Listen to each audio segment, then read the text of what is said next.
Electronic measurement and instrumentation में next topic है विकृति मापक, स्ट्रेन गेज। स्ट्रेन गेज एक विशेष प्रकार का ट्रांसड्यूसर होता है जिसमें किसी कंडक्टर पर फोर्स अप्लाई करने पर वह जो डिफॉर्मेशन होता है उसको रेजिस्टेंस के चेंज से शो किया जा सकता है। इस प्रकार का ट्रांसड्यूसर आधारित होता है R equals to rho L upon A के सिद्धांत पर। जो R है अर्थात रेजिस्टेंस का जो चेंज है वह समानुपाती होता है L अर्थात लेंथ ऑफ कंडक्टर के, और ऐसे ही व्युत्क्रम समानुपाती होता है A एरिया ऑफ कंडक्टर के। इसमें जब डिफॉर्मेशन होता है, जैसे अगर लेंथ इंक्रीज़ किया कंडक्टर का तो उस पर फोर्स अप्लाई करके जब लेंथ बढ़ेगा तो रेजिस्टेंस भी बढ़ेगा, और अगर एरिया डिक्रीज़ होगा तो रेजिस्टेंस इंक्रीज़ होगा। तो change in length upon original length इसको कहा जाता है स्ट्रेन।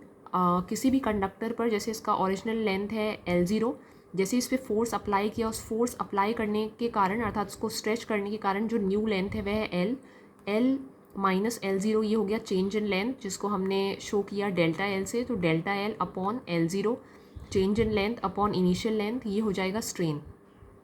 स्ट्रेन गेज कुछ इस प्रकार का होता है जिसमें जो वायर होती है वह किसी ग्रिड के फॉर्म में अरेंज होती है। ये एक इसमें जो पीछे बैक में जो कैरियर होता है उस कैरियर के साथ एक अडेसिव के साथ अटैच होती है, और बाद में इसके 2 लीड्स निकाल दिए जाते हैं जिसकी सहायता से जो आउटपुट है उसको मेजर किया जा सकता है।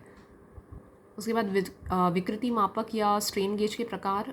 स्ट्रेन गेज मुख्यतः 2 प्रकार के होते हैं, एक वायर गेज टाइप और एक सेमीकंडक्टर टाइप। जो वायर गेज टाइप होते हैं उसमें फिर 3 सब टाइप्स होते हैं, unbonded type, bonded type and foil type. जो अनबॉन्डेड टाइप होता है उसमें जो स्ट्रेन दिया जाता है वह डायरेक्टली वायर को दिया जाता है, इसलिए इसके पीछे किसी प्रकार की कोई बॉन्डिंग नहीं होती। जबकि जो बॉन्डेड प्रकार का होता है उसमें बेकलाइट टेफ्लॉन का एक कैरियर यूज़ किया जाता है और उस पर स्ट्रेन गेज को अप्लाई करके स्ट्रेन दिया जाता है। फॉइल टाइप में तार पत्ती का उपयोग किया जाता है। ऐसे ही सेमीकंडक्टर टाइप जो अर्धचालक पदार्थ होते हैं उन पदार्थों से बनाया जाता है, जैसे सिलिकॉन और जर्मेनियम। तो जो अनबॉन्डेड टाइप होता है उसमें निकल या कॉपर से बनी हुई जो वायर है उसको 2 पॉइंट्स के बीच में खींचा जाता है। जैसे ही फोर्स अप्लाई किया जाता है उसका जो लेंथ चेंज होता है उससे रेजिस्टेंस का परिवर्तन देखा जा सकता है। अधिकतर जो स्ट्रेन गेज यूज़ किए जाते हैं प्रैक्टिकली सर्किट्स में उनको व्हीटस्टोन ब्रिज के फॉर्म में अरेंज्ड होते हैं। जैसे एक साधारण जो व्हीटस्टोन ब्रिज है उसमें 4 प्रतिरोध लगाए जाते हैं। ऐसे यहाँ पर जो एक शाखा है उसमें एक स्ट्रेन गेज लगा दिया जाता है। अब ये एप्लीकेशन पे निर्भर करता है, कई बार ऐसा भी हो सकता है कि जो चारों शाखाएं हैं उनमें स्ट्रेन गेज लगे हुए हों। अभी मान लेते हैं कि 3 जो शाखाएं हैं उनमें प्रतिरोध लगे हुए हैं और जो एक शाखा है उसमें स्ट्रेन गेज लगा दिया। जैसे ही फोर्स अप्लाई किया जाता है स्ट्रेन गेज उस चेंज इन लेंथ के कारण जो रेजिस्टेंस चेंज उत्पन्न होता है उससे ब्रिज जो है वो अनबैलेंस हो जाता है और कुछ ना कुछ आउटपुट प्रदर्शित करता है। वो आउटपुट एक इलेक्ट्रिक डिवाइस पे देखा जा सकता है, अर्थात जो स्ट्रेन की नॉन इलेक्ट्रिकल राशि है वह चेंज कर दी जाती है किसी इलेक्ट्रिकल आउटपुट में। इस प्रकार का ट्रांसड्यूसर जो ये व्हीटस्टोन ब्रिज यूज़ होता है इस ट्रांसड्यूसर में, उसमें जब ब्रिज बैलेंस स्थिति में होता है उस पर जो आउटपुट है वह ज़ीरो होता है, अर्थात जिस स्थिति में स्ट्रेन का मान ज़ीरो होगा, किसी प्रकार का स्ट्रेन अप्लाई नहीं किया जाएगा, उस स्थिति में आउटपुट जो है वह ज़ीरो होता है।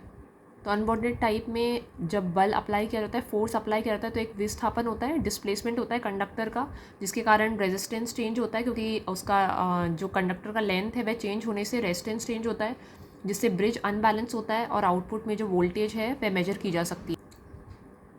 तो यहाँ पर इस प्रकार से एक स्ट्रेन गेज होता है, जैसे R1, R3, R4 और ये R2, ये रेजिस्टेंसेस अटैच्ड होते हैं। यहाँ पर ये इनपुट दिया जाता है और ये इन 2 के अक्रॉस आउटपुट लिया जाता है। जो स्ट्रेन गेज की वाइंडिंग है उस स्ट्रेन गेज की वाइंडिंग के लिए अब ये डिपेंड करता है एप्लीकेशन पे कि R1 जो है उसको एज स्ट्रेन गेज यूज़ करना है या क्या, पर जो जो स्ट्रेन यहाँ पर एज इनपुट होगा वह सेम वो डायरेक्टली जो एलिमेंट है उस तक पहुँचता है।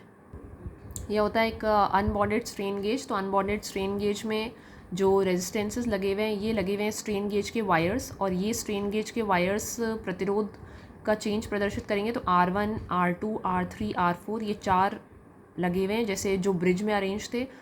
ये स्ट्रेन गेज एलिमेंट्स अर्थात जो चारों एलिमेंट्स हैं ब्रिज में वह एज स्ट्रेन गेज व्यवहार करेंगे, और इन स्ट्रेन गेजेस के साथ साथ जो भी डिस्प्लेसमेंट का अंतर है वो यहाँ पर प्रदर्शित होगा। ऐसे ही जो इसका मूविंग आर्मेचर है और एक इसमें स्टेशनरी फ्रेम है। उसके बाद bonded strain gauge. Bonded strain gauge में जो रेजिस्टेंस वायर होती है उसकी एक ग्रिड होती है। ये जो ग्रिड होती है यह पेपर, टेफ्लॉन या बेकलाइट शीट अर्थात किसी अन्य पदार्थ पर एडहेसिव के साथ जोड़ी जाती है। तो जो स्ट्रेन होता है वह डायरेक्टली ट्रांसमिट नहीं होता, पहले इस पदार्थ तक जाता है, उसके बाद जाकर स्ट्रेन गेज। ये होता है एक bonded type metallic strain gauge. Bonded type में इसके पीछे एक प्रोटेक्टिव शील्ड होती है। ये प्रोटेक्टिव शील्ड से पहले ये बेकलाइट की शीट लगी हुई होती है। तो ये जो बेकलाइट की शीट है वह स्ट्रेन गेज के मटेरियल से एक एडहेसिव के माध्यम से जोड़ी जाती है और उसके पश्चात इसकी लीड्स जो हैं वे कनेक्ट की जाती हैं। तो ये रेजिस्टेंस वायर स्ट्रेन गेज जिसमें wire grid, helical type, grid type, इस प्रकार से स्ट्रेन गेज जो वायर्स हैं उनको अरेंज किया जाता है किसी हेलिक्स के फॉर्म में या फिर किसी ग्रिड के फॉर्म में। उसके बाद मेटल फॉइल टाइप में जो फॉइल है वह यूज़ की जाती है, सिर्फ जो वायर के स्थान पे फॉइल यूज़ की जाती है, बाकी सेम रहता है। तो जो बेस है उसके ऊपर ये जो फॉइल है वह इस स्ट्रेन गेज को का जो इनपुट है एज स्ट्रेन लेती है और ये इसके सोल्डर्ड कनेक्शंस होते हैं। उसके बाद जो सेमीकंडक्टर टाइप है उसमें सिलिकॉन या जर्मेनियम का यूज़ किया जाता है। जो रेजिस्टिविटी चेंज होती है उसके कारण जो रेजिस्टेंस का चेंज होता है उससे जो आउटपुट है वह देखा जा सकता है। तो सेमीकंडक्टर स्ट्रेन गेज में वही फिर से दो टर्मिनल्स और यहाँ पर वायर या किसी फॉइल के स्थान पर सेमीकंडक्टर मटेरियल यूज़ किया जाता है। ये एक बॉन्डेड सेमीकंडक्टर स्ट्रेन गेज जिसमें जैसे ये पी टाइप सेमीकंडक्टर और ये एन टाइप सेमीकंडक्टर सिलिकॉन और जर्मेनियम की सहायता से बनाया जाता है।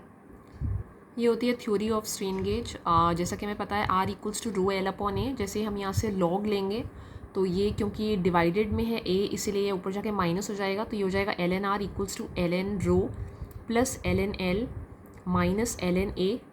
अगर डिफरेंशियल फॉर्म में इस वैल्यू को लिखा तो ये हो जाएगा क्योंकि हमारे पास जो लॉग है उसका डिफरेंशियल होता है 1/x। अगर लॉग x है तो ऐसे ही यहाँ पे एल एन आर है तो ये हो जाएगा डी आर अपॉन आर, ऐसे ही डी रो अपॉन रो और डी एल अपॉन एल और माइनस डी ए अपॉन ए।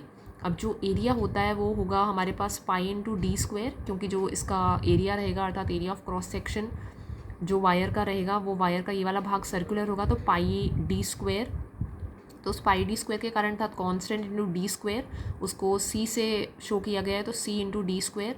अब जो डी ए अपॉन ए निकलेगा उसमें सी तो कांस्टेंट है एज इट इज़ और जो डी स्क्वायर है उसका डिफ्रेंशिएशन हो जाएगा 2d into differential of D, और ए है तो ए की जगह वापस लिख दिया सी इंटू डी स्क्वायर।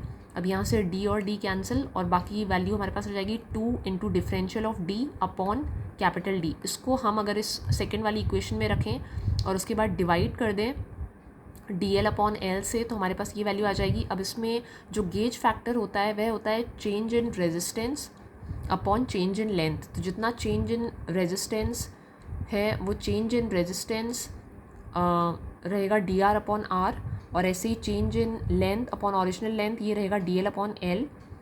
तो जो change in length upon original length है डी एल अपॉन एल उसको हम लिख सकते हैं स्ट्रेन भी, स्ट्रेन जिसको एप्सिलॉन से शो किया है, और म्यू जो होता है वह होता है lateral strain upon longitudinal strain, उसकी वैल्यू होती है minus differential of capital D upon D upon जो लेंथ का चेंज है अपॉन ओरिजिनल लेंथ।